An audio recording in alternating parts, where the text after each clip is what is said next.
Oh, right, what not to bring your guinea pig with? Yes. Right, okay then. So if I've got a pig that's going to go to a show, then I give it a really thorough health check from the outset. Well, you do it every day anyway, probably with your pigs, but I'll obviously look at the general demeanour, that they're eating, they're running around, they're just doing their own guinea pig things. Okay, can I borrow this? Yes, of course Yeah. you can. So That's fun. yeah, I'll look in the ears. Are the ears clean? If they're not clean, I'll clean them. If they look crusty, is it fungal or is it just a bit of dry skin? Okay. Always err on the side of caution. If you've got a guinea pig that's got one scurfy ear and the other one isn't, just assume it's got fungal unless you can say for sure that it isn't. Okay. And don't bring it. It's only a show at the end of the day. And if you pass fungal on to another person's shed, they'll not thank you for it. Okay. Have a good look at their eyes. No signs of a hay poke. No discharges. Sometimes you can actually just pull the eyelid down. If they're red inside, it can sometimes be that they're starting with an infection.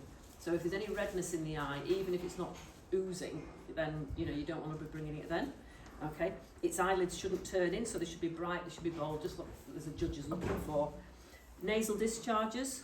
There shouldn't be any snot. There should be no noise from the respiratory system. So if they squeak, if they rattle, anything like that, do not bring them to a show.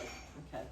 Some just have a bit of allergy, but you don't know for sure if that's an infection or something of that sort. So again, do not bring them if their breathing's noisy, and don't bring them if you can see them heaving. Okay. Don't bring them if they're underweight. They should be in good body condition. Okay. When you feel them, they should have a decent amount of weight on the shoulders. But again, they shouldn't be overweight either, so you don't want a fat pig because that's not healthy. So we want to breed have the healthiest animal possible that's in good condition. Some animals will feel a little out of condition if they've not got enough space to run about.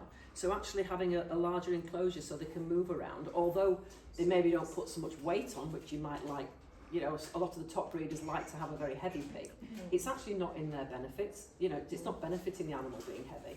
So I actually encourage mine to be able to run around and have plenty of exercise, and they build muscle and they feel stronger.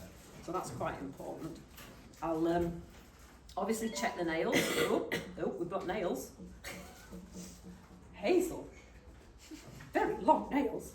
Oh, you can demo that. Oh, is it not? I know, I brought small nail clippers so I can't. So I've already apologised to the audience for our nail length. Yeah, so, it's not bothered, his feet aren't sore. Whilst you're looking at the feet, have a little feel underneath and make sure that they haven't got corns. They will usually soak off if you do it early and don't allow them to build up. But if they're on hard surfaces or if they're not moving around as much as they should, they can develop hard skin on the feet, and that can actually break off and cause sores, called bumblefoot. So the feet should be clean. They should never have any redness to the feet. Can't see on there.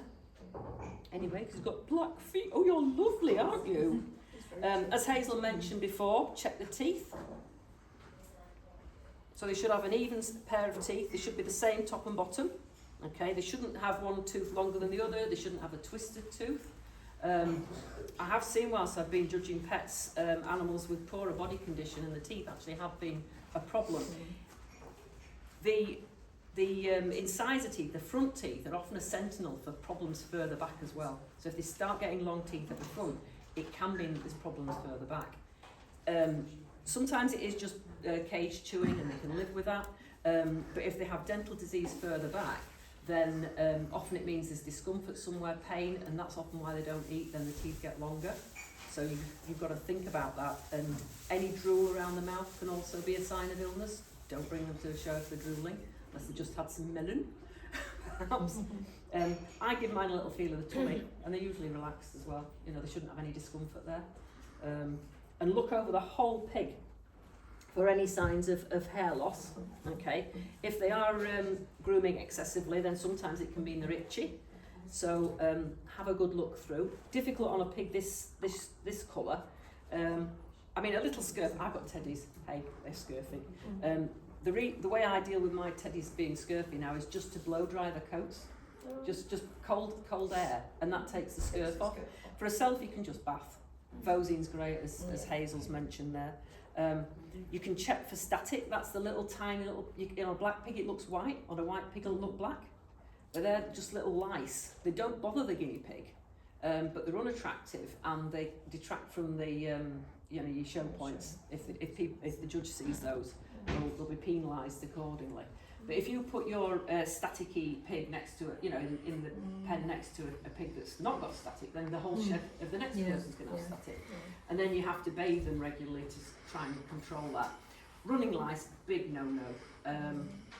If you look in the coat, you have to be really sharp sometimes, but if you've got an itchy pig, just lifting the coat and looking immediately, if you see anything running, again, do not bring any of your pigs until you've treated everybody.